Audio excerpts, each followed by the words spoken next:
Oi, turma, tudo bem? Eu sou a professora Maiara Brasil e hoje nós vamos continuar nosso assunto de filosofia. Lembra que na aula passada a gente teve aula de sociologia. Hoje nós vamos continuar com filosofia, tá bom? Então, na apostila de vocês vai falar sobre filosofia moderna. E a filosofia moderna, como vocês vão perceber, tem alguns conceitos bem específicos, né? Colocar a razão acima da fé, mas a gente está estudando de forma separada, cada filósofo, cada pensador, para poder entender todo esse contexto. Então, a gente vai falar hoje sobre David Hume, tá? Que é escocês, nasceu ali no século XVIII e faleceu também ali no século XVIII. Estudou filosofia, direito e comércio, fez muitas viagens, como na França e na Áustria. Então, você vê que ele era um cara importante, né? Tanto é que ele era importantíssimo ali na diplomacia inglesa.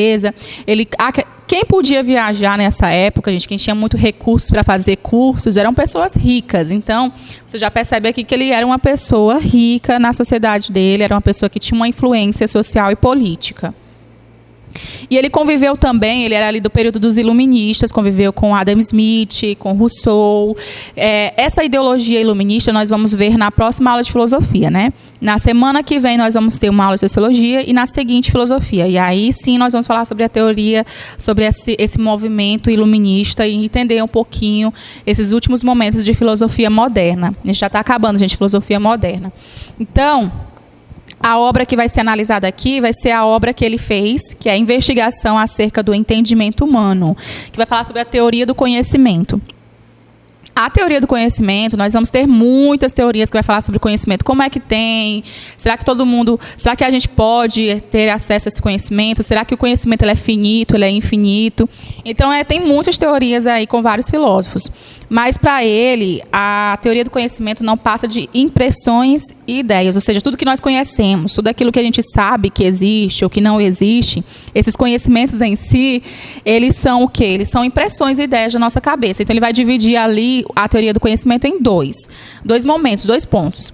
As impressões e as ideias. As impressões são dados fornecidos pelo sentido. A gente tinha falado um pouquinho disso ali sobre o Locke. Inclusive, ele estudou muito Locke, ele estudou muito Descartes, ele estudou muito Bacon. Ele vai estudar vários filósofos aí, ele vai fazer uma análise disso, ele vai fazer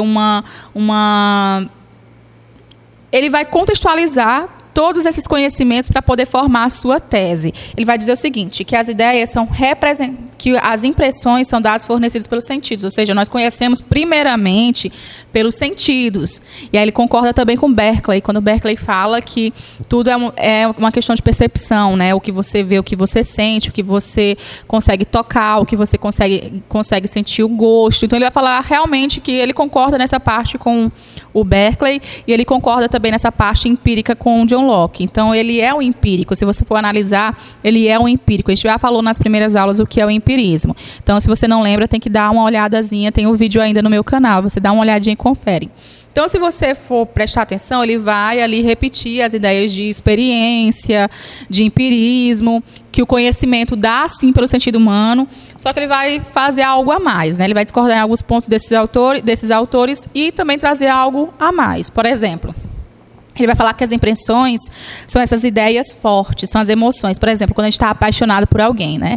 O que são essas impressões, essas ideias fortes? É aquela que invade. Você não quer pensar nisso, mas acaba invadindo o seu pensamento. É algo que você não consegue fugir. Por mais que você queira fugir desse pensamento, você não consegue. Por exemplo, quando a gente está apaixonado por alguém. Você está apaixonado por alguém, você não quer gostar dessa pessoa, mas você fica pensando naquela pessoa, você fica relembrando ela, você tenta não pensar nessa pessoa, mas de repente o pensamento vem e você fica todo enfraquecido, você fica ali olhando para as paredes, aí as pessoas perguntam o que é que você tem, você não consegue tirar essa pessoa da cabeça, você fica até com raiva. Para ele isso é impressão, são os pensamentos fortes que invadem a nossa mente. Pode ser paixão, pode ser questão política, pode ser questão social. Ele também vai falar sobre ideias. Ideias são representações mentais. Para ele isso aqui é mais fraquinho. Por quê? É a memória, a imaginação. Por que ele vai dizer que é fraco? Porque são experiências que não foram reais. Ou seja, eu vejo ali um pássaro. E aí eu vejo esse pássaro, a minha mente começa a criar que eu estou voando, que eu tenho asa, que eu posso voar. Né? Isso não existiu, de fato. Não é uma experiência real. Eu não consegui voar pelos meus próprios, de uma forma natural. Né? O pássaro consegue voar de uma forma natural. O ser humano não. Então, essa imagem que eu criei de voando, né, como se fosse um pássaro, para eles são ideias fracas. São ideias que nós podemos criar, que são processos mentais. Nós também vamos ter ali as representações, dentro dessa questão de ideia, essa questão de representatividade, nós vamos ter níveis diferentes. Ele vai falar que essas ideias são fracas, mas tem níveis diferentes. Por exemplo, quando ele fala níveis diferentes, é a fidelidade, ou seja, tem coisas que eu imagino que é mais semelhante ao que pode acontecer na prática. São aquelas coisas que eu sei que pode acontecer na vida real, pode acontecer na prática. Outras coisas que eu acho que é mais difícil de acontecer na prática, por exemplo, voar pelos meus próprios méritos. Não dá, né? Então, por causa disso, ele vai dizer que tem níveis de representações. Algumas que são muito fantasiosas, que ele vai dizer que é bem baixa, e outras que são mais fiéis. As que são fantasiosas, ele vai dizer que tem infidelidade. E aquelas que são mais realistas com a realidade, ele vai chamar de fiel. É uma realidade ali, uma imaginação aproximada à realidade. E aí, por que isso tem a ver? Porque ele vai dividir o pensamento em indutivo e dedutivo. Isso tudo que eu estou falando para vocês é para poder chegar num objetivo. É claro que essa aula aqui poderia ser bem mais complexa, mas por hoje nós vamos resumir bem. O que é que nós vamos falar aqui? O raciocínio indutivo, que ele vai dizer que é aqueles pensamentos que nós começamos a imaginar. Então, por que eu falei para vocês de imaginação, de ideias, que ele vai dizer que é fraca? Porque essas imaginações, elas não têm como provar, elas não têm como dizer que acontece na prática. Por exemplo, toda vez que eu vejo o sol, aí eu tenho 25 anos. Tem 25 anos que eu olho para o sol, todos os dias ele faz aquele mesmo movimento. Ele nasce de manhãzinha cedo e se põe. Na minha visão, eu estou vendo todos os dias isso acontecer. Então, na minha cabeça, eu imagino, que a gente falou sobre isso agorinha, eu imagino que amanhã acontecerá a mesma coisa. Então, eu entro num raciocínio indutivo, ou seja, eu afirmo que amanhã será igual. Por que eu afirmo que amanhã será igual? Porque eu tive uma percepção repetitiva, ou seja, repetiu várias vezes na minha vida e eu vou deduzir que, de forma indutiva, sem prova, por causa das minhas experiências repetidas, que amanhã também vai se repetir. Isso é o raciocínio indutivo. Quando eu tiro uma conclusão sem ter prova. Quando eu tiro uma dedução através das minhas experiências repetidas. Por exemplo, quando eu digo assim, nenhum homem presta. Aí o próximo que vier também não presta. Por quê? Por que uma pessoa geralmente fala isso? Porque provavelmente ela sofreu ações repetidas, relacionamentos repetidos, em que o relacionamento acabou não dando certo. Se por acaso essa pessoa parar para pensar no que aconteceu nesses relacionamentos, vai perceber que ela tomou as mesmas atitudes para os mesmos problemas. Portanto, se eu tenho o mesmo problema e eu repito aquela ação, eu não vou ter um resultado diferente, né, gente? Isso é óbvio. Então, toda vez que uma pessoa diz essas coisas, é baseado em experiências repetidas. E para David Hume vai ser isso, vai ser um raciocínio indutivo. E ele vai dizer que isso não é lógico, porque não tem como provar. Como é que eu vou provar que todos os homens não prestam? Talvez os seus relacionamentos não prestaram, mas eu não posso dizer que todos os homens não prestam. Não posso dizer que o sol vai nascer amanhã. Pode até ser, claro, lógico, assim, o natural na nossa cabeça, nas nossas experiências, é de que o sol vem amanhã, né? Que aconteça esse mesmo processo. Mas e se por acaso mudar alguma coisa no universo, né? Tiver alguma mudança no nosso sistema solar? Então, pode acontecer sim, né? Uma variação.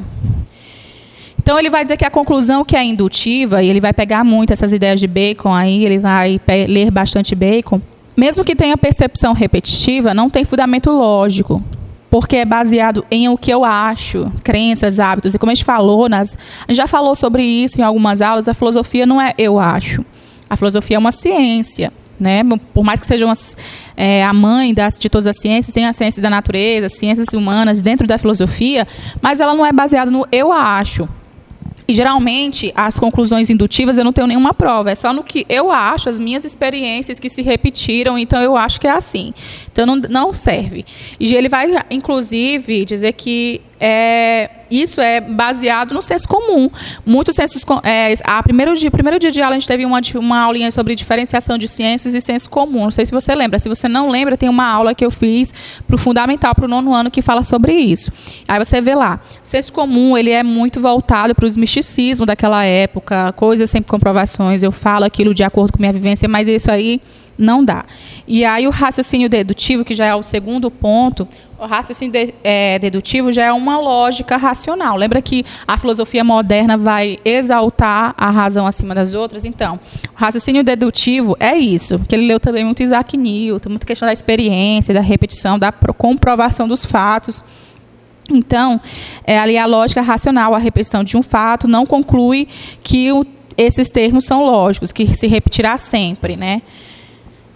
Por isso que ele vai dizer que, para ser realmente científico, para ser dedutivo, mesmo sendo dedutivo, lógico, tem uma comprovação naquele momento de algum fato, por exemplo, Isaac Newton. Isaac Newton conseguiu ali falar sobre a lei da gravidade, né? Ele pode aplicar essa lei para qualquer objeto, não só a maçã, mas qualquer objeto pode sofrer a ação da gravidade. E aí ele vai dizer que sim, tudo bem, isso pode ser uma comprovação para aquele momento, mas mesmo tendo uma comprovação para aquele momento, mesmo sendo lógico, sendo indutivo ou sendo dedutivo, não importa. Todos nós devemos ter um ceticismo teórico, até mesmo pela ciência. Então, a ciência, nós devemos confiar na ciência? Sim, nós devemos, mas sempre com aquele olhar, né? Aquele olhar cético. Sempre tentando entender que até mais, aí já é Hume que vai falar, David Hume, ele vai dizer o seguinte, que por mais que seja racional, até a mais pura racionalidade está ancorada em bases não racionais. Ou seja, ele está dizendo que mesmo o cara que é ele tem uma comprovação mais fiel, você tem que duvidar do que ele fala e procurar ali comprovar e atualizar aqueles dados. Por exemplo, Galileu Galilei. Quando Galileu Galilei falou que a Terra não era o centro do universo, que era o Sol, que era o centro do universo, as pessoas não acreditaram. Depois vieram as comprovações. Se a gente for reanalisar Galileu, a gente vai perceber que, sim, contextualizar para os dias de hoje, nós vamos perceber o quê? Que realmente ele não estava errado, ele estava certo. Só que se a gente for analisar para os dias de hoje, a gente vê que o mundo ele não é só o nosso sistema solar. O universo não é só o nosso sistema solar. O universo ele é muito amplo, tem vários sistemas solares. Ele não estava errado, mas foi preciso ampliar esse conhecimento. Hoje nós sabemos que existem outros sistemas solares, que existem outros planetas fora da nossa órbita, fora do nosso sistema solar. E aí nós temos também... ele vai falar o seguinte, devem apresentar suas teses, ou seja, suas leis, as suas ideias, suas comprovações, porém, como probabilidade, nunca como uma verdade refutável. Então, não tem nada que não possa ser refutado. Não tem nada que não possa ser questionado. Até mesmo a ciência tem que passar por prova, tem que passar por questionamento, sempre tentar evoluir, sempre tentar mudar, se modificar e aí ser mais complexa.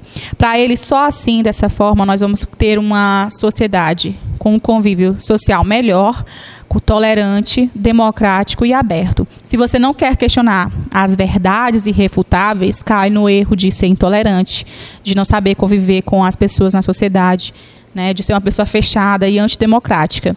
Então, espero que vocês tenham gostado da aula e até a próxima semana.